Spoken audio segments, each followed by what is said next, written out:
Hi everyone, this is Shakti Speaks. I'm Samina.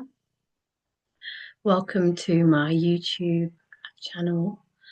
Um, so this is my first proper video, whatever that means. Um, so yeah, it's been a couple of weeks, I think, since I did my little intro video, and I've been wanting to make this video for the past few weeks, but I've been procrastinating, and also life has been busy. And although there's lots of things I've been introspecting about, wanting to speak about, yeah, I guess I wasn't ready until now. So the last sort of week or so, I've really been in what's called a process in spiritual terms, quite deep, intense loneliness, like at a core level. And I've been really reflecting on that. And also, it's brought up a lot of emotion, um, quite deep emotion, um, and a remembrance as a very, very young child. I don't know, maybe 3, 4 years old, feeling really lonely and feeling like I didn't fit in, like I didn't fit in with my family, uh, even friends. Um, I am a very sociable person, and I tend to get on with people, and I tend to make friends quite easily. Um, but there's always been this loneliness inside, uh, like uh, like I didn't really connect initially, actually, uh, to the universe, to the planet, until I got into spirituality or a spiritual practice in my early 30s. And that really just opened me up to a lot. And it's the first time I actually felt connected as a human on this planet. Um, and then there's been a lot of quite a journey since then into becoming myself, opening up to myself. At times, not easy, because I've really kind of got into the shadow side of me, as well as the light. Um, so, what do I want to say? Uh, yeah, this loneliness has come back, I think, for the last couple of weeks, and it's been quite intense. Even though I have friends, family, it's so I know it's like at a core level. It's not actually to do with my physical life. Uh, some of it is actually, some of it is, but essentially it's about um, trusting, about trust for me. Um, oh, back to what I was saying. Excuse me. Um, yeah, this loneliness I was talking about. I mean, I know I'm not the only one. I think it's probably quite an epidemic of loneliness going on at present. For me, yeah, I want to, yeah, just talk about like this owning of the experiences in my life. I've had quite severe trauma and yeah, quite traumatic experiences that have obviously shaped me and influenced me. And my healing journey over the last, particularly the last 18 years or so, maybe longer, um, has been to really try and understand why those things happened for me, not to me, but for me. Um, and to let go of the pain and the hurt, and to really embody myself for who I am, warts and all, um, the shadows and the lights. And it's really quite difficult at times, especially when I'm facing particular shadows in myself. Um, but I'm pretty committed. I'm committed to my heart's journey, my soul's journey. That's what I've chosen to do in this life, I believe. Um, and one of the big messages that came through for me uh, uh, maybe a couple of years ago, I was feeling so lonely and alone. um, was because I don't have children. I don't have a partner at the moment. And I really, really wanted children for a long, long, long time. And that hasn't happened. My own biological children, I should say. And the message that came through was this life for me is about mothering and fathering myself and allowing others to parent me too. Not in a codependent way. I've done the codependency. I'm so done with that script. That's gone. Uh, but in a healthy way, uh, which I am learning to allow other people to trust other people to support me in that way. I find that very difficult, but I'm opening my heart up and my energy to that now. um, as well as to myself. The last 4 years, I've been on this journey of really owning myself, belonging to myself, and learning to parent myself, to take care of myself. I didn't know how to do that before because I was always taking care of other people, whether that was earlier on with family and as a mental health nurse for a long time. Uh, and I've gone into that, back into that career at the moment. Um, so I've always found it easier to focus on other people and avoid looking at myself. uh, but yeah, like I said, the last 4 years, I had a tower moment about 4 years ago. Everything came crashing, tumbling down. And I was in a situation where I had nowhere to live, no job, little money.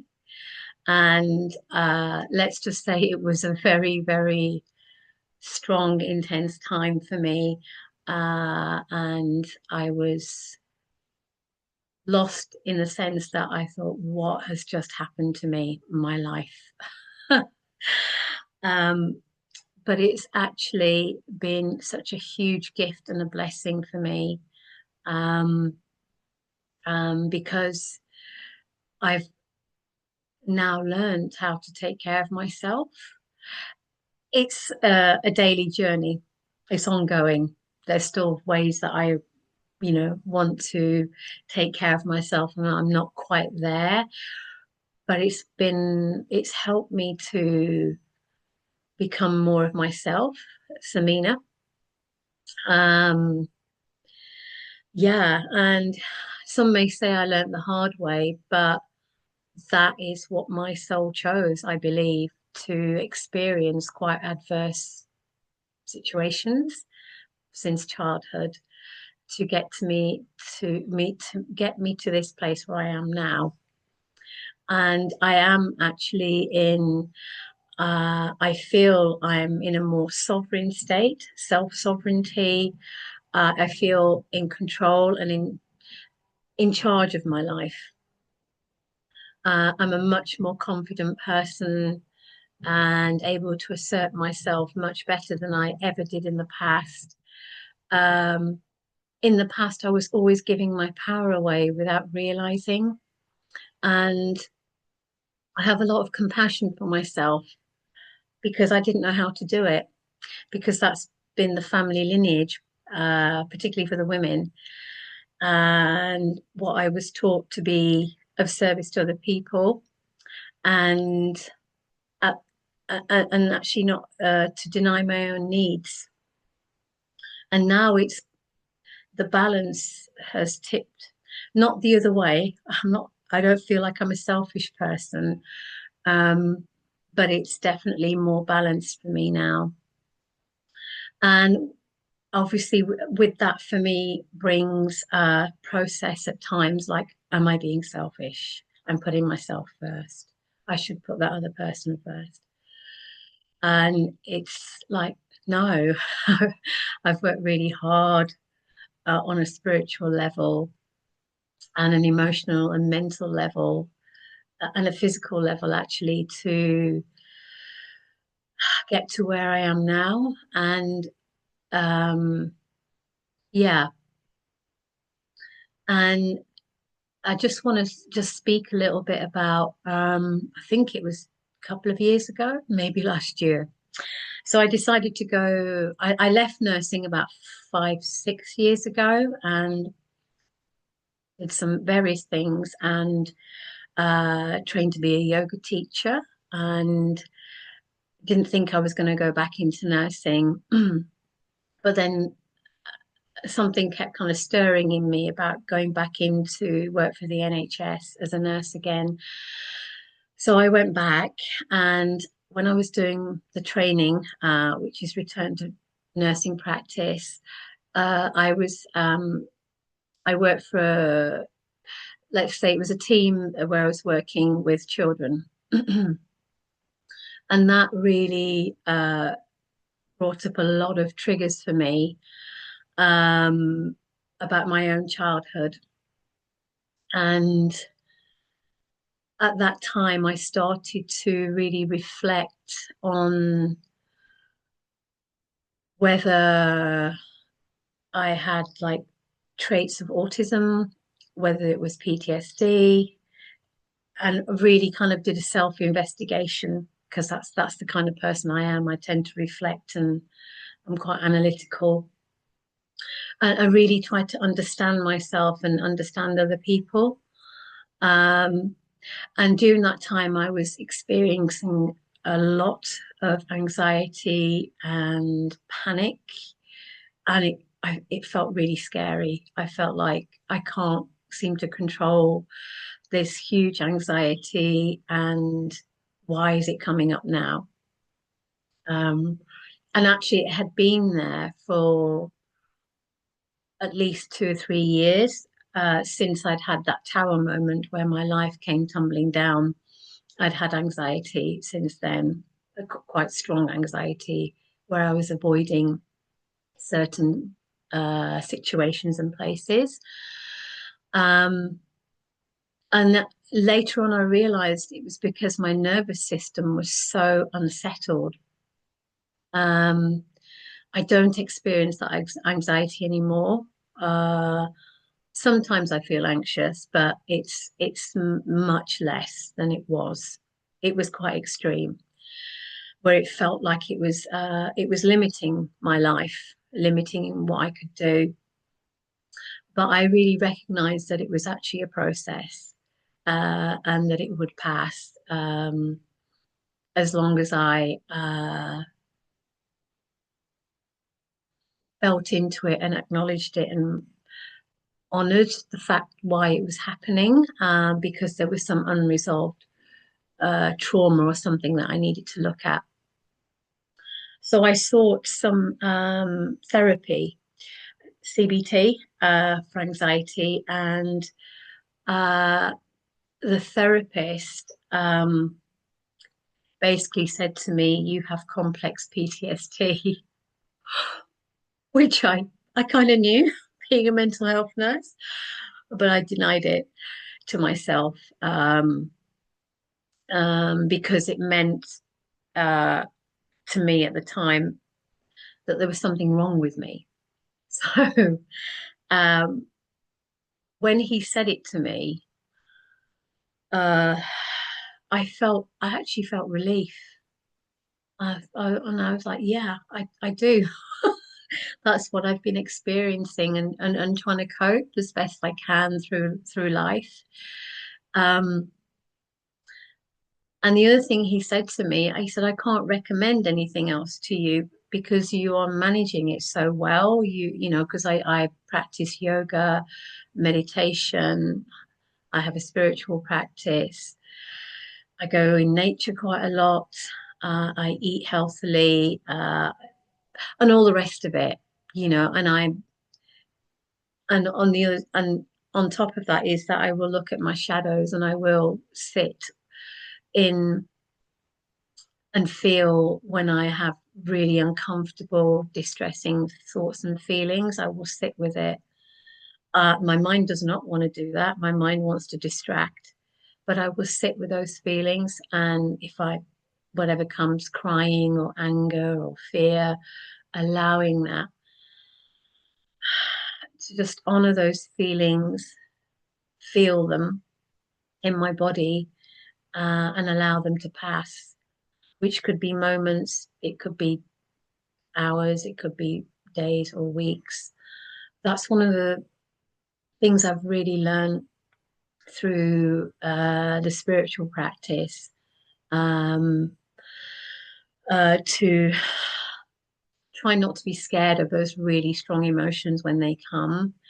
Um, and yeah, I've learned to love myself as I am, even when I'm feeling shitty about myself and about the way I look, or if I've put some weight on, or whatever, you know.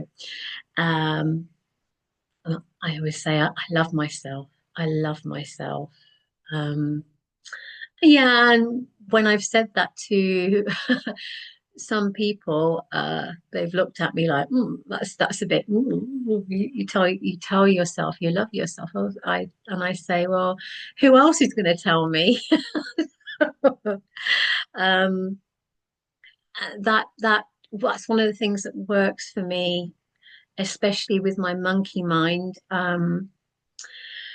Yeah, because with my monkey mind, it's quite a self-critical mind that I can have, and also, yeah, but yeah, self-judgmental mind, and it has been very harsh in the past. Um, yeah, and so when that does come up, which it does, I try not to get into a storyline about myself in a negative way. That does happen, by the way, but I catch myself that I love myself. Okay, I'm thinking these negative thoughts about myself, but they're not true. They're not true. Um, I also have the monkey mind towards other people, that wanting to blame somebody else for me feeling angry or rejected or abandoned. And I can have a little story about that going on in my head for a few hours or a few days or a few weeks. And then it always comes back round like, okay, Samina,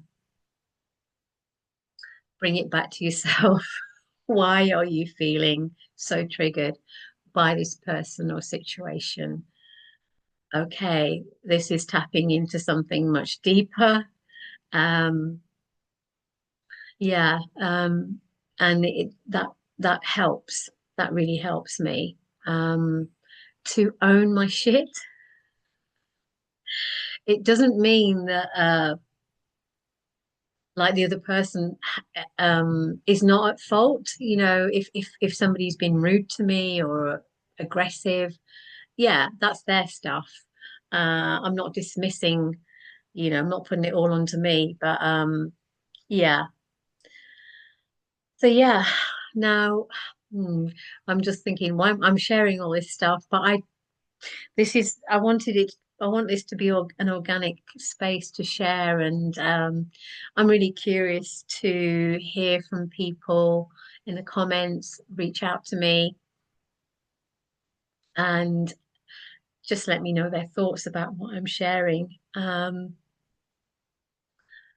and one thing I wanted to, what's coming to me is, yeah, returning to the NHS has been quite a big deal for me. um, in many ways. Um, so when I was there previously for 19 years, um, uh, I carried trauma, my own personal trauma, but also vicarious trauma through the jobs that I did as a nurse. And so going back in this time since last year um, has really helped to heal that stuff that I was carrying before. Um, and it's shown me how much I've grown and how much I've let go of, and how I'm able to do my job and do it well. Um, and then come home, and it's easier to let go of situations that might have been difficult or intense at work. Um, doesn't mean that as soon as I walk out of the door of my job, I'm like, yeah, forgotten about it. It's not that. It's some things can linger, um, but I don't carry the stuff like I used to. Um, yeah, so I like being a nurse. And I actually like being, yeah, yoga teacher that I am.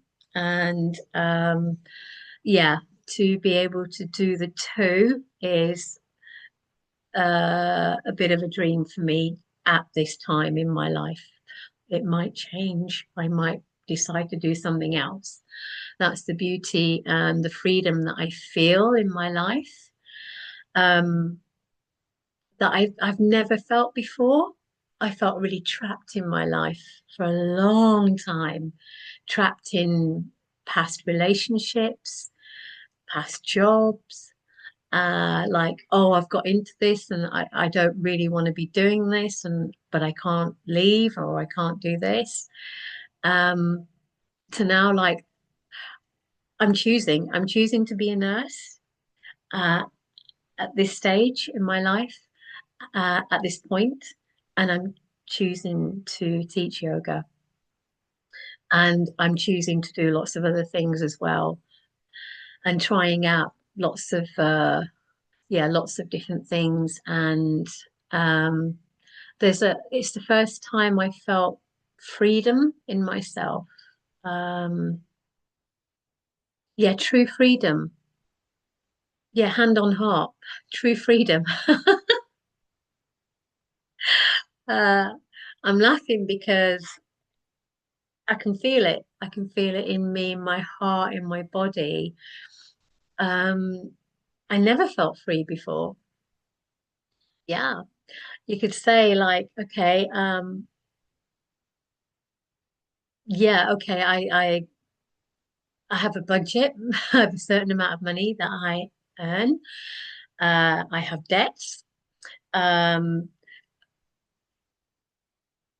but I'm free.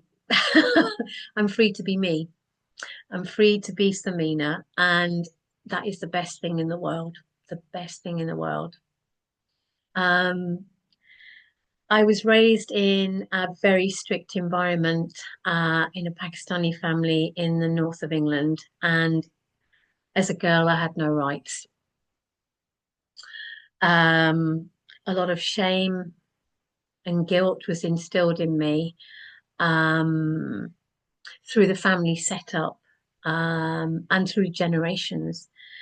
And I wasn't allowed to be me. I didn't know who I was. I didn't know who I was uh, because it was all about other people, becoming a good wife, being a good daughter, preserving the family honor, being trained to be a good wife, having babies, dignity, modesty, all of that. And none of that made any sense to me because I felt like nobody's seeing me. I'm not allowed to even speak. I'm not allowed to even dress the way I want, be the way I want. So it's not a criticism of my family, by the way. It's just the culture that I was raised in, and being born in Britain, in the UK. It was it was really confusing in a very strict, oppressive, suffocating environment because I felt suffocated. To then going to school, and I was the only Pakistani ethnic minority person in that first year of school. And I so wanted to fit in. I so wanted to fit in, you know. And back then in the 70s, there was a lot more overt racism, you know, packy this, packy that, chinky this, chinky that. And I desperately wanted to fit in. And so obviously my name is Samina. So I shortened it and I asked people to call me Sam. So I was known as Sam right up until my mid 30s, I think, because I just wanted to sound English.